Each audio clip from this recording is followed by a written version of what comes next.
तंत्र मंत्र यंत्र भूत प्रेत पिशाच डाकनी साकनी जो भी चीजें आप लोगों ने पढ़ी हुई या कहीं से सुनी हुई हैं, उन लोगों से ग्रसित या पीड़ित लोगों के जो फोन आते हैं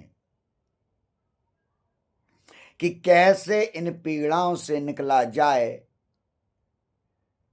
ताकि एक साधारण सा मनुष्य जो इस प्रकार की मानसिक गुलामी से जकड़ गया है वो किस प्रकार से पुनः एक साधारण मनुष्य बन सके। क्योंकि जब वो साधारण मनुष्य बन पाएगा तभी वो अपनी आंतरिक शक्ति के द्वारा महावीर बन पाएगा, बुद्ध बन पाएगा, श्री कृष्ण बन पाएगा, राम बन पाएगा। मैं चाहता हूं बनाना रावण जैसा विद्वान। रावण अभिमानी था लेकिन इतना ज्ञानी था कि उसकी मृत्यु उसके हाथ पर थी। जिस अमृत को तुम कहते हो कि उसके अमृत उसके नाभि में उपस्थित था, वो यौगिक शक्ति है, वो योगी था, तब वो शिव का इतना प्रिय था क्योंकि उसने अंदर के लिए समय दिया था, अंदर का ज्ञान को जाना था। इसलिए उसने वो शक्तियां प्राप्त की थी जो तुम सब कहते हो शिव से शक्ति प्राप्त करना। वो शिव तुम्हारे भीतर ही तो मौजूद है, शून्य के रूप में, जिसके द्वारा तुम रावण जैसे ज्ञानी और प्रतापी बन सकते हो। वो ब्रह्म शक्ति जिसके मूर्ति बनाने के लिए, मंदिर बनाने के लिए तुम ना करने लगे। जो ज्ञान का देव है वो ब्रह्म स्वरूप ब्रह्म देव, जिसके द्वारा तुम्हारे बुद्धि का विकास होता है। तुम बिना ब्रह्म की शक्ति के उस शिव शून्य तक पहुंच ही नहीं सकते जहां समाधि कहलाती है। क्योंकि सभी ऊर्जाएं, जितनी भी शक्ति होती हैं, वो ध्यान रखना बाहर से कुछ भी प्राप्त नहीं होती। जितनी भी चीजों का दमन होता है, चाहे वो तंत्र का हो, मंत्र का हो, यंत्र का हो, भूत का हो, पिशाच का हो, वो उसी आत्म शक्ति समाधि के द्वारा नष्ट होता है।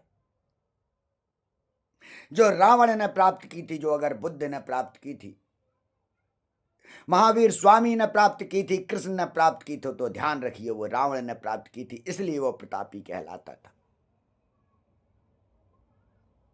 उसने ग्रहों को बदलने की शक्ति प्राप्त की थी। जो कहते हो कि 9 ग्रह शनि उसके चरणों में रहता था। उसको क्यों नहीं समझ पा रहे? जिन्होंने पढ़ाई लिखाई नहीं की थी उनका ना समझना ठीक है, उन्हें भाव की दृष्टि से देखना है ये। लेकिन ये भारत में शिक्षा क्यों हो रही है? इतने प्रतिशत शिक्षित बढ़ते जा रहे हैं तो क्या पढ़ रहे हैं? ABCD छोटा बड़ा? क्या यह शिक्षा है कि मानसिक विकास होना शिक्षा है? और तुम सिर्फ मानसिक गुलामी की ओर बढ़ रहे हो। तुम नहीं जान पाए रावण को, तुम नहीं जान पाए राम को, तुम नहीं जान पाए उसकी शक्ति को कि मर्यादा पुरुषोत्तम उसे श्री राम कहा गया, यानी अपनी मर्यादाओं में रहो। और क्या आज के साधु सन्यासी मर्यादाओं में हैं? वो राम का पालन कर रहे हैं या रावण के समान अभिमान में आकर अपनी सत्ता को बिखेरना चाहते? सभी शक्तियां तुम्हारे पास मौजूद हैं। मैं एकांकी आदमी योगी हूं, मेरे को एकांत ही पसंद है, मिलना जुलना नहीं पसंद करता। मैं वैदिक सत सनातन विचार संगोष्ठी का आयोजन जो रुद्र पांडव हनुमान में कर रहा हूं 16, 17, 18 जनवरी को, उसका उद्देश्य यह कि साधु संत महात्मा आए, अपने वैदिक योगिक शक्ति को एक बार जाने, तो जरा भीतर तो जाएं एक बार, उस समाधि स्थिति में, उस योगिक स्थिति में, ध्यान धारणा समाधि। सभी ग्रंथों के निर्माण हुए इसीलिए, वो मार्ग हैं सब ग्रंथ, जो मार्ग हैं उन्हें तुम समझ नहीं सके। तुम वासनाओं में तुम्हें भड़काया जाता रहा, तुम्हें आंखों की इंद्रियों से, कानों की इंद्रियों से तुम्हें बहकाया जा रहा है। तुम जागृत होने की जगह तुम सुप्त अवस्था में हो रहे हो। तुम रावण नहीं, तुम कुंभकर्ण हो।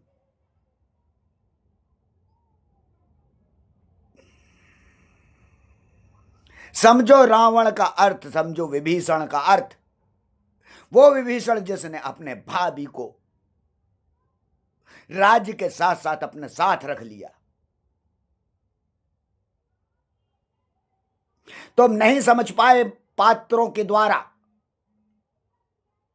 क्योंकि तुम्हारे आंखों में आडंबर की पट्टी बांधने का कार्य किया गया, ताकि तुम अपने सनातन की शक्तियों को नहीं जान सको जो तुम्हारे भीतर ही मौजूद होती हैं। इसलिए हम सोने की चिड़िया कहलाते थे। मेरा उद्देश्य है कि मैं बुद्ध पैदा करूं, मैं महावीर पैदा करूं। वो होंगे स्वयं की शक्तियों के द्वारा। जिसे तुम शक्तिपात कहते हो, मैं उसे मोबाइल के माध्यम से उस शक्तिपात को करता हूं। तो मैं सामने बिठा के करता हूं, क्योंकि वो शक्तिपात अर्थात होता क्या है तो मैं समझाने के लिए जो बताया गया, तुमने उस कथाओं को ही सब कुछ बता दिया।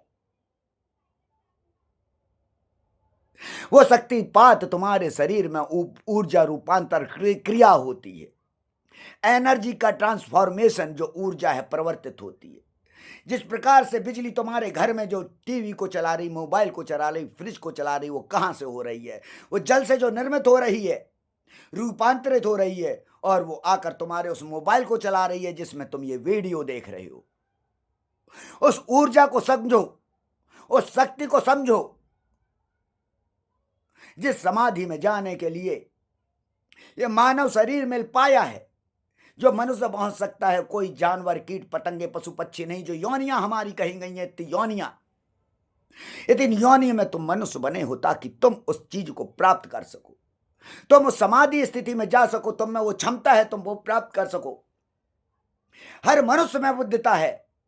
हर मनुष्य राम बन सकता है। अपने भीतर जाकर अपने आप को जागृत कर कर वो किसी भी रावण को नष्ट कर सकता है। तुम्हारे अंदर भूत प्रेत आएंगे, तुम्हारे आसपास भूत प्रेत आएंगे, तुम्हारे आसपास तंत्र मंत्र क्रिया क्या आएगी?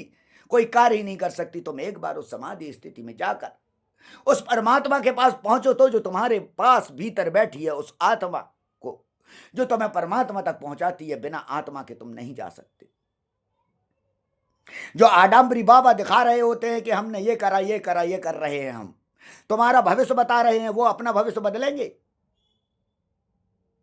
वो तुम्हारा भविष्य बनाएंगे? कोई यहां भविष्य का निर्माता नहीं हो, झूठ बोल रहे हैं। अगर भविष्य का निर्माण करने वाले होते तो कृष्ण जी किस लिए थे? क्या वो पांडवों का दर दर भटक रहे देते? पांडवों जैसा हाल तो आप लोगों में किसी का ही नहीं होगा। जो तुम कहते हो तुमने कष्ट सहे, पांडवों ने क्या क्या नहीं किया। कोई ब्रह्मला बन के नृत्य कर रहा है, नृत्य सिखा रहा है, कोई गौशाला में सेवा कर रहा है। भीम जैसा प्रतापी और भोजन का प्रिय वहां भोजन बना रहा है। क्या वो कष्ट सह रहा होगा? वहां खुशबू आ रही है उसे भोजन की, वो भोजन का पसंदीदा व्यक्ति वही बना रहा है, लेकिन वो खाना बनाने वाला है, उन्हें कार्य कर रहा है, इसलिए वो भोजन को ग्रहण नहीं कर सकता। ये पांचों लोगों के द्वारा हमें इंद्रियों का बताया गया है। उनको समझो कि जब वो इंद्रियों को उन्होंने इतना कठोर कर लिया, उस समाधि को प्राप्त कर लिया, तो उन्होंने कौरवों का सर्वनाश कर दिया। तुम में वो ताकत है, वो पांचों पांडव तुम में एक रूप है, वही पांचों पांडव का एक रूप था कृष्ण, जिसने उनके अंदर ही शक्ति डाली कि तुम में स्वयं में सक्षमता है, तुम स्वयं कर सकते हो। और जो उनके पांडवों और कौरवों के बीच जैसे विघ्न आते थे, जैसे कर्ण था, वो सूर्य पुत्र क्यों था? वो सूर्य का कारक क्यों था? उसने उस अग्नि को ऊपर उठा चुका था कि उसे उस क्रिया के द्वारा नहीं मारा जा सकता था, जो क्रिया मैं तुम्हें कह रहा हूं, जो योगिनी है, जिसको तुम गायत्री कहते हो। यह गायत्री वही गायत्री है जो तुम्हारे भीतर बैठी है, जो ब्रह्मांड में बैठी है, जो काली के रूप में तुम कहते हो। जब काली वो काल के रूप में हो जाती है तो काली हो जाती है। जब तुम धन के रूप में रहते हो तो लक्ष्मी हो जाती है। जो तुम्हें अभी दे रहा हूं वही सरस्वती है। जिसको तुम ग्रहण कर लोगे तो लक्ष्मी और काली तुम्हारे पास सर्वस्व रहती है। तुम्हारे भीतर मौजूद है काली, तुम्हारे भीतर मौजूद है लक्ष्मी, तुम्हारे भीतर मौजूद है सरस्वती। ये तुम्हें बताने के लिए, समझाने के लिए मूर्ति का माध्यम बनाया गया। उस देवालय का अर्थ समझो। इसका अर्थ था देवालय। पहले मंदिर को देवालय कहा जाता था। और जो पहला हनुमान जी का मंदिर है, जो तुम हनुमान जी का भक्त, इस समय जो हनुमान जी को सब बेच रहे हैं, उस वायु शक्ति को, उस वायु पुत्र को, उसको हनुमान को समझ भी नहीं पा रहे हो तुम। वो क्या है? वो वायु शक्ति है जो तुम्हें भीतर अंदर लानी है। ये वायु शक्ति जो अग्नि को ऊपर उठा सके, इस वायु शक्ति में वो ताकत है कि तुम्हारे कानों को वो बंद कर देती है जब तुम ऊपर उठा लाते हो, कि तुम्हें बाहर की आवाजें नहीं आती हैं, और तुम्हें उस योगिक शक्ति में ले जाती है जहां तुम्हारा तीसरा नेत्र, जिसे कहा जाता है पीनियल ग्लैंड, उसका तुम्हारा जैसे ही अंकुरितकरण होता है, वही अंकुरित करता हूं मैं तेरा तीसरे नेत्र को, ताकि तुम स्वयं का जागृतिकरण कर सको, स्वयं को जागृत कर सको, उस बुद्धत्व तक पहुंच सको जहां पे तुम परमात्मा के ज्ञान को जान सको, इस सृष्टि को जान सको, और तुम्हारे द्वारा ही जन कल्याण हो। तुम लोगों के भूत प्रेत तंत्र मंत्र, जिस प्रकार की भी मानसिक बीमारियां जो भी हमारे शरीर में जो बीमारियों का भंडार है, उसमें 90% मानसिक ही होती हैं। ये मानसिक बीमारियां हैं, 90% से 10% ही हमारे शारीरिक होती हैं। उन शारीरिक को भी तुम योगिक शक्ति से, उस मानसिक शक्ति से भस्म कर सकते हो।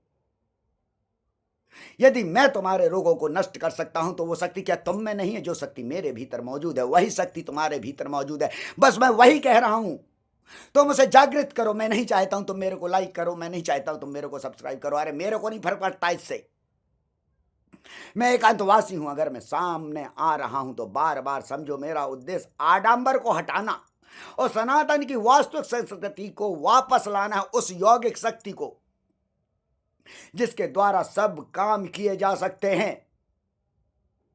तुम लोग त्राटक चिल्लाते हो, एक कहता है मूर्खों की तरह कि त्राटक से सिद्धियां प्राप्त होती है। मैं इतनी देर से तुमसे बात कर रहा हूं, क्या ये त्राटक नहीं है? क्या है ये त्राटक? समझो, जानो, ध्यान, धारणा, समाधि। तुम्हें धारणा की धार को तेज करना होगा।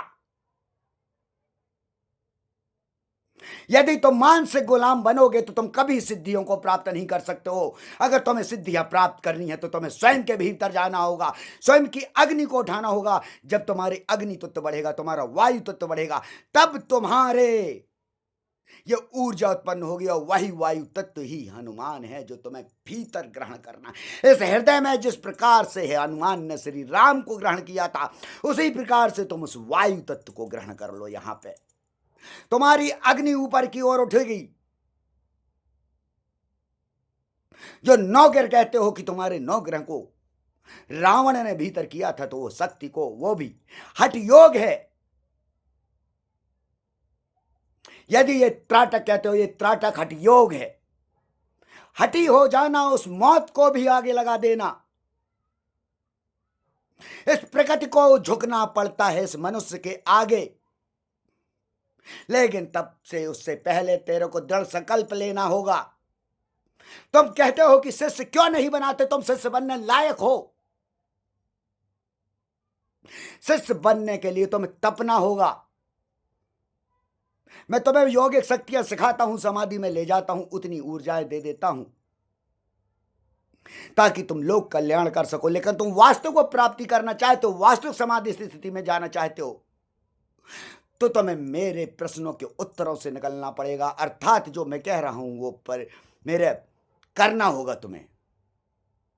मैं देख सकूं तुम में वो सक्षमता है, तुम में वो जागृति है। मेरे को नहीं फर्क पड़ता वो पुरुष है या स्त्री है। मैं बस इतना चाहता हूं कि तुम में वो दृढ़ संकल्प शक्ति होनी चाहिए जो तुम्हें डिगा नहीं सकता। मैं बनाता हूं तो मैं बुद्ध, मैं बनाता हूं तो मैं महावीर, मैं योगिक शक्ति तुम्हारी उठाता हूं, तुम्हारे लाता हूं उस तीसरे नेत्र पर, जहां पर जाकर सब कुछ संभव है। लेकिन तुम सोचो कि दूसरों के भविष्य बदलने लगोगे, तो ध्यान रखना, श्राप और आशीर्वाद क्या होते हैं? ये तुम्हारी ऊर्जा शक्ति से, क्योंकि तुम प्रकृति से मिल चुके होते हो, बाहर से भी और अंदर से, तो तुम्हारे बोलने से प्रकृति में बदलाव होता है। तो तुम्हारा कहा हुआ श्राप में हो जाता है और तुम्हारा कहा हुआ आशीर्वाद में हो जाता है। ये आडंबरियों के आशीर्वाद देने से कुछ नहीं फर्क पड़ता, ये यात्राएं निकालने से कुछ फर्क नहीं पड़ता। ये तो मानसिक गुलामी की ओर ले जाना है। ये माध्यम थे तब हम क्या थे? गुलाम थे। क्या आज हम गुलाम हैं कि हम मानसिक गुलामी से बाहर निकाल रहे हैं? अरे हम उन्हें मानसिक गुलामी की ओर ले जा रहे हैं। हम क्यों नहीं उन्हें अंदर की शक्ति देते हैं? क्योंकि तुम गुरुओं ने ही नहीं प्राप्त की, तुम अंदर अपने आप को समय ही कितना देते हो। कुछ लोग क्या कहते हैं? हम तपस्या में जा रहे, इसमें जा रहे। मत करो आडंबर, मत करो। मैं घर घर दीप जला दूंगा, तुम उसे बुझा सकते हो क्या? मेरे नवयुवकों तो जो नवयुवक हैं, नवयुवतियां हैं, तुम लोगों से कहना है कि तुम लोगों ने ऊर्जा एजुकेशन क्यों ग्रहण की? तुम्हारे माता पिता ने क्यों पैसे इकट्ठे करके तुम्हें इतना एजुकेटेड बनाया? मैंने एमएससी आईटी किया, इंफॉर्मेशन टेक्नोलॉजी से मैं एमएससी हूं।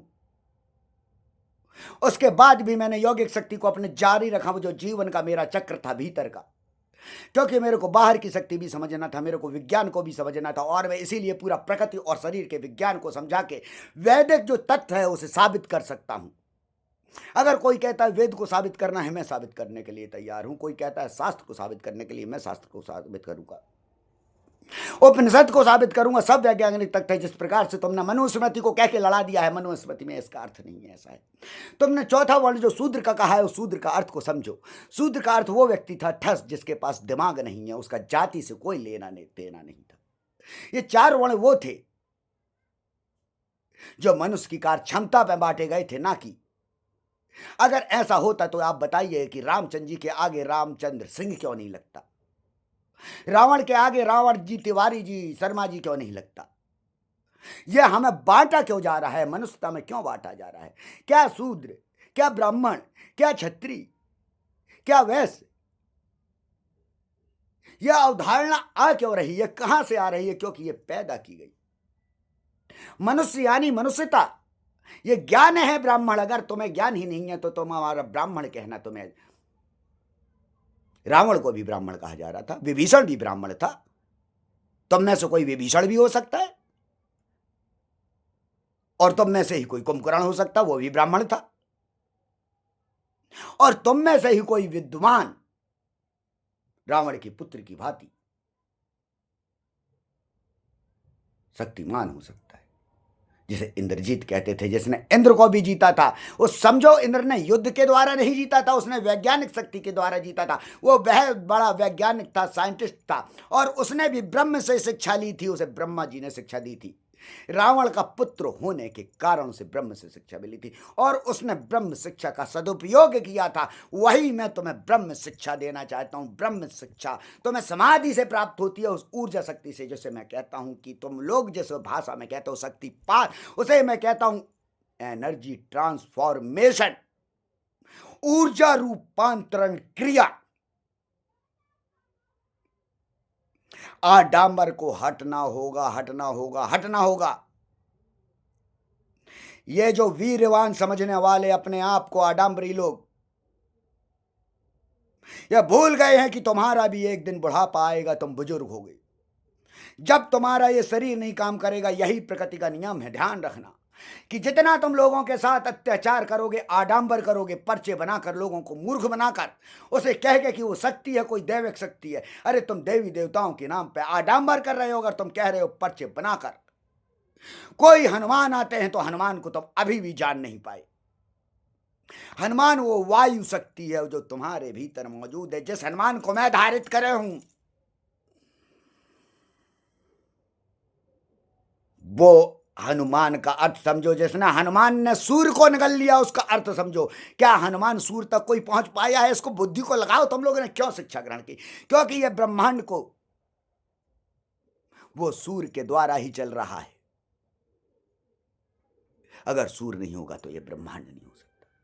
और सूर्य को खाने का अर्थ है ये वायु शक्ति जो तुम्हारे अंदर पांच तत्व, जितने भी हमारे ग्रंथ लिखे गए हैं वो तुम्हारे इस शरीर के लिए लिखे गए हैं। वो महाभारत हो, रामायण हो, अरे गीता हो, उनका अर्थ समझो। तुम मन के द्वारा सुन रहे हो, जो तुम पंडालों में पहुंच जाते हो। कथा वाचक कहा गया है, तो कथा, कथा मतलब कहानी। उसे भीतर मत लो, उसे कहानी की तरह सुनो।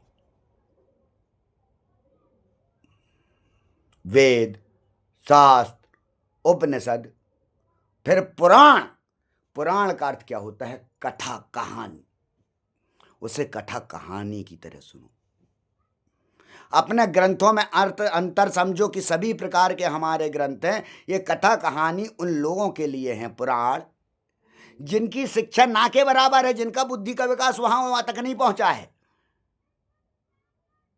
और तुम आज भी क्लास 1, 2, 3 की ही पढ़ रहे हो किताबें, अपने सनातन की।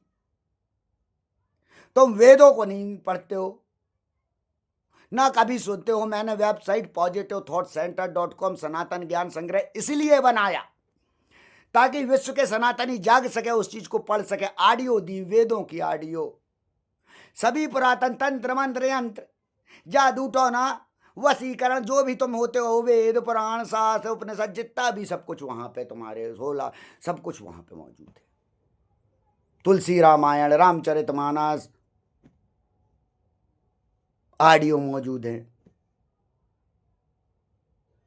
हनुमान बाहुक, हनुमान चालीसा, तुम्हें वो किताबें मिलेंगी जो 100 साल 200 साल पुरानी की असलियत किताबों में देख लो कि उसमें क्या लिखा है, किस तरीके की। मेरा उद्देश्य है जागृतीकरण, कि तुम अपनी शक्तियों को जागृत करो। मैं तुम्हें जगाने के लिए तैयार बैठा हूं। मैं पूरे समय ये कार्य नहीं करूंगा, मेरा कुछ समय उद्देश्य है कि ताकि उस सनातन की आत्मशक्ति को, जिसके लिए हमारे ऋषि मुनियों ने इतना त्याग की, तपस्या किया, जो विश्वामित्र को शिव ने कहा था, जो सप्त ऋषियों को तैयार किया था श्री शिव ने, कि जाओ इस ज्ञान के भंडार को उन लोगों तक पहुंचाओ जिनका अंदर मानव सेवा का भाव। मेरा भी आप सभी लोगों से यही है कि आप लोगों ने जो शिक्षा ग्रहण की है, उस शिक्षा के ज्ञान को समझिए, जानिए कि सभी शक्तियां आपके भीतर है, ईश्वर आपके भीतर मौजूद है। बाहर कोई भी आपका रोग दोष कुछ भी नष्ट नहीं कर सकता। माध्यम होता है मूर्ति, जो आपको भीतर तक पहुंचाता है, उस शक्ति तक पहुंचाता है जिसके द्वारा आप सर्वस्व प्राप्त कर सकते हैं, अपने सब रोग दोषों को नष्ट कर सकते हैं, अपने परिवार के रोग दोषों को, भूत प्रेत तंत्र मंत्र शक्तियों का नष्ट कर सकते हैं, अपने समाज में होने वाले इन प्रकार के असनातनी सनातनी कार्यों को रोक सकते हैं। वास्तविकता में आप सनातन का झंडा फिर से फहरा सकते हैं। मैं लाखों, पहले तो मेरा उद्देश्य हजारों का था, पर ईश्वर की कृपा से जो दीप जलते जा रहे हैं, उन दीपक की रोशनी से यह मेरे को लगने लगा है कि लाखों दीप जल जाएंगे, लाखों दीप जल जाएंगे। और यही मैं कहता हूं, जहां अग्नि जलती है वहां पे अंधेरे का सत्यानाश होता है, आडंबर का सत्यानाश होता है। समय वो आ रहा है कि आडंबर का जो अंधेरा था वो छटने जा रहा है।